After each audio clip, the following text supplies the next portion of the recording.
Hey, Teresa. Have you finally found a place to live yet? Or are you still mooching off mom and dad? I'm only asking because I'm planning to bring Philip to meet mom and dad next week. I was really hoping you'd be out when we came so there wouldn't be any awkwardness. How come you haven't found a place yet? Mom and dad are getting really uncomfortable with you still being there. Ugh, I know. I'm gonna leave as soon as I can, but it's not that easy. And I'm still having trouble wrapping my head around everything that's happened. What do you mean? Wrapping your head around what? To start with, how about that you, my own baby sister, stole my fiancé from me? Or how about all the horrible things you accused me of doing to make me out to be the villain and justify what you did? I'm just still in shock over everything.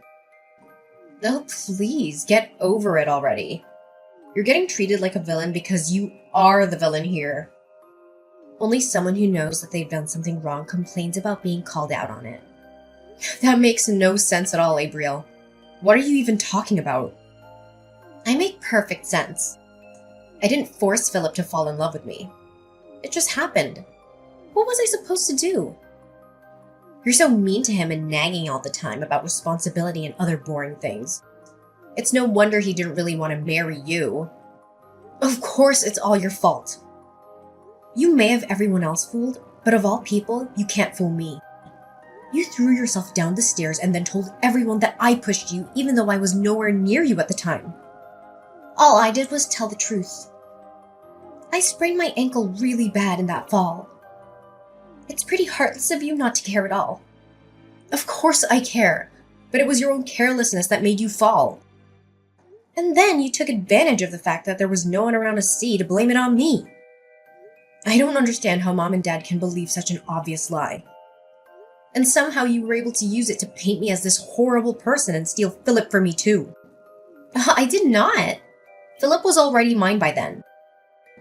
He loves me, so of course he was on my side. Is there anything else you need me to explain to you? It seems like you don't have anyone left to be on your side. It would be best if you just disappeared now, okay? Oh, believe me, I understand that. Not one person is willing to see you for who you really are. You know what? I'm done with this. I've been dragging my feet on moving because I was hoping someone would wake up and realize what's going on. But I guess that's not going to happen. I'll be out of the house today. I can't handle being around any of you anymore. Finally! You've made it perfectly clear. There is not one person that I can rely on in my own family. No one can see the truth even when it's right in front of them. Ugh, excuse me? That's awfully rude of you. You pushed me down the stairs. They are only treating you as you deserve. You can say whatever you want at this point. I'll soon be gone, so nothing you say matters to me anymore. Feel free to say anything your crazy mind comes up with. I'm packing my stuff up now, so leave me alone. Hey, are you finally gone yet? I made an appointment with an apartment manager to view an apartment. Okay, good. You should be out really soon then. It won't take you long to pack, right? It's not like you have anything of value to pack. I have already packed up everything I need to take with me. Thanks to someone sneaking into my room and stealing a bunch of my stuff. What? I did not. I didn't steal anything. I only took what you said I could have. It's your fault for buying clothes and stuff that don't look good on you. I'm way prettier than you, so it makes sense that I take it all off your hands. I said someone stole from me. I never accused you of anything. Oh, thank you for the confirmation, though. I doubt it'll change anything, but at least I have proof of your theft. Oh my god! Ugh! You are so annoying! Just get out already! I'm leaving now. Good. I'm so glad I don't have to deal with you anymore. Finally, nothing is in my way. Oh, one more thing, Abriel. Philip has blocked my number, so I need you to deliver a message for me. What? If he doesn't return the $3,000 that he borrowed from me by the end of the month, I'll take him to court over it. What? What? $3,000? Oh, he knows how to get the money to me already, so if you could just give him that message, that would be great. Thanks. If he has any questions, he can send them through you or unblock me and ask for himself.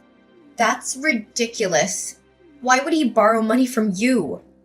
He works at a major company and makes good money. You barely make enough to live on. There's no way this is true. You're making stuff up because you don't want to let him go. I'm not, and I can prove it. I have a written promise from him to pay it back.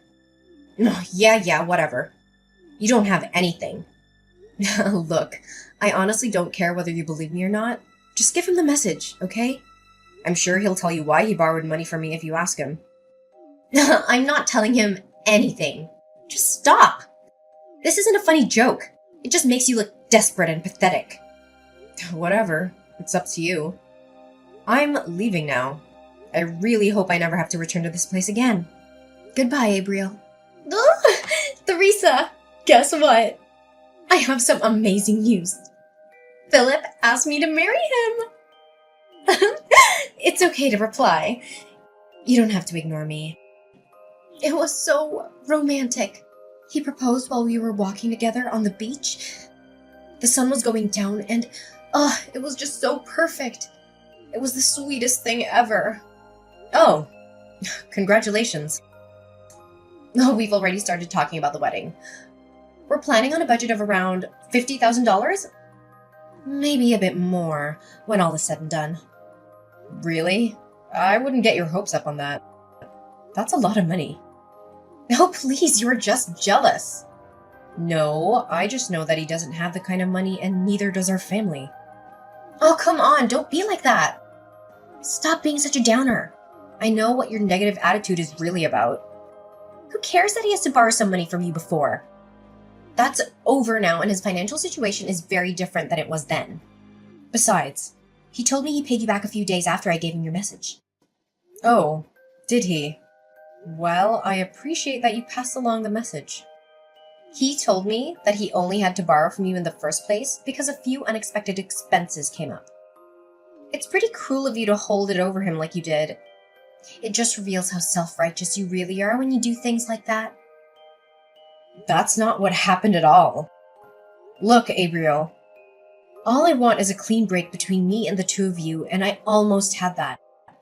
I don't understand why you felt the need to come bragging to me about how happy the two of you are. You've won. Just leave me alone. Oh, well, excuse me for assuming you'd want some time to prepare yourself for the wedding. I guess you'd prefer to just get blindsided by the wedding invitation? Are you serious right now? After all that's happened, I thought I would be the last person you'd want to invite to your wedding. Of course I want you there. We are a family. I wasn't trying to brag about anything. I just wanted to share the news with my big sister. I didn't want there to be any drama if you found out from someone else, so I thought I'd tell you myself. I wouldn't have started any drama regardless of how I found out. I told you. I just want to move on and heal from all of this. Okay, fine.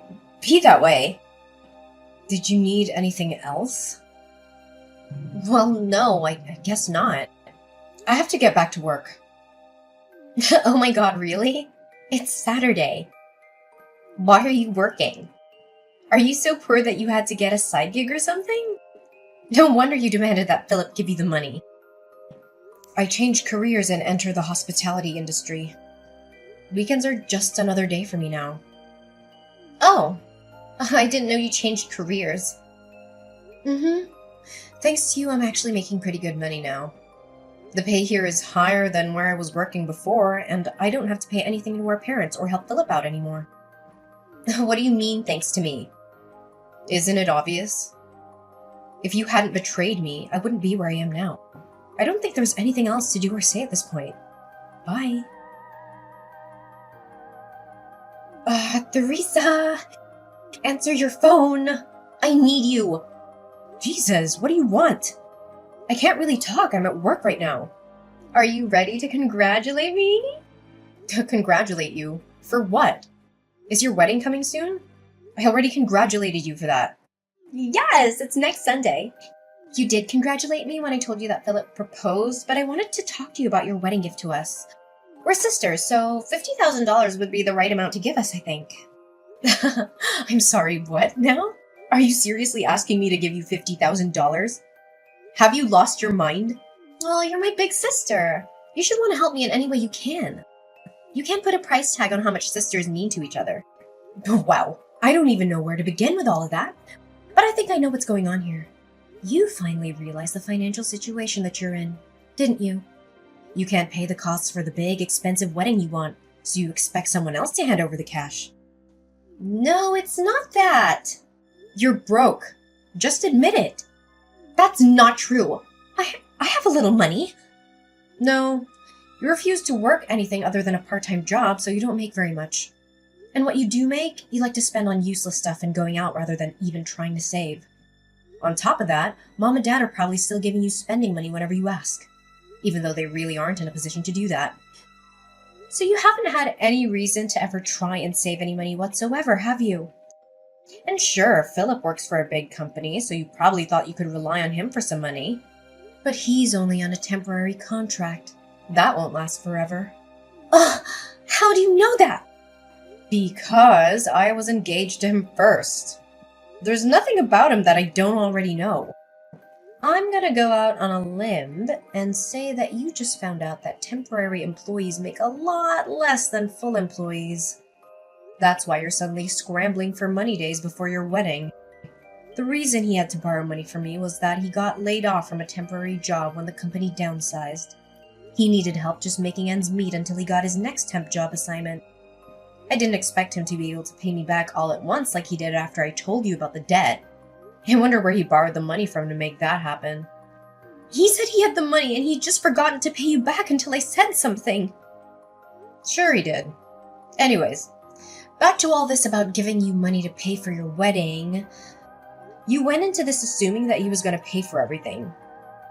But he was under the impression that our parents would pay for it since they make a point of appearing to have money even though they don't really. That's about how it went, isn't it? Well, yeah, but it's not my fault. I didn't know that Philip was only a temp. I thought he had a really good salary as a full-time employee, so I never doubted that he would be able to take care of it. You are more to blame than I am. Why didn't you tell me if you knew he wasn't making that much? I had no idea. I feel so... I told you about it when I was engaged to him. And you and I have some friends in common, so I'm sure they mentioned it at some point.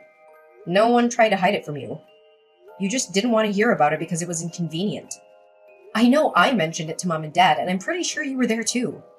I told you guys about how he decided not to get married until he was offered a full-time position. But I guess you weren't listening because you were already making plans to stab me in the back. Ugh! You still should have told me!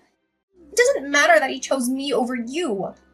How could you just let me think he had a high-paying job when that's not the case? That's basically the same as robbing me. I didn't know I was with someone so poor that he couldn't even afford a proper wedding. You're a grown woman. Do you really need your big sister to treat you like a child and tell you every little thing? Neither me nor Philip ever made his job status a secret.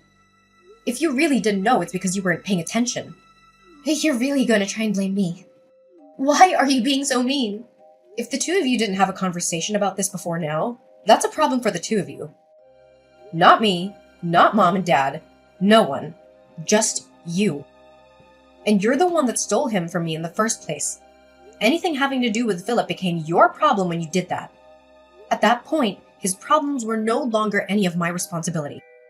That doesn't change anything! And on top of that, you accused me of pushing you down the stairs and made me out to be a criminal. I was forced to move out because of you. There's no point in trying to point the finger at me. This is 100% your own fault. No, it isn't. You are to blame too. In case it wasn't clear enough, I will not be giving you any money. Not for your wedding or any other reason. No, Teresa, please. I'm your sister. You should want to help me out. Even if I wanted to, I don't have that kind of money to throw around. Please, I'll do anything. If we can't pay for it by Sunday, the wedding will have to be canceled. We've already invited so many people. and it would be so embarrassing to have to cancel at the last minute. Besides, I don't even have enough money for the cancellation fee if it came to that. We have nothing. Please help me just this once. You never have to hear from me again if you don't want to. If you help me, I'll be a better sister. I promise I'll be there for you always. Oh, please, Teresa! After our last conversation, Gabriel continued to call and message me, even enlisting our parents and Philip to do the same. Gabriel argued that I shouldn't hold a grudge against her and should help her with the wedding expenses. Philip even suggested that we get back together, but in the same conversation, he had the audacity to ask me for money. My parents asked me to come back home, but they also asked for money, so I don't believe their intentions were sincere. Since switching to working in the hospitality industry, I've been making more money. However, it still wasn't enough to give Gabriel what she demanded, even if I wanted to. I ended up changing my phone number because they refused to stop harassing me for money. A friend of mine who's still friends with Philip told me that he was cut off from his family when they found out what happened. They didn't like the idea of him trying to squeeze money out of someone through marriage. In the end, I'm glad that I didn't end up marrying him and being forced to rely on him for the rest of my life. I heard that they were only able to pay for half of the cancellation fee for the wedding. My parents ended up having to sell their house for almost nothing because they couldn't keep up with it anymore. My parents and sister moved into an apartment together, but they fight almost every day. The neighbors are constantly complaining about them, so there's a chance they'll be forced to move again. Good riddance.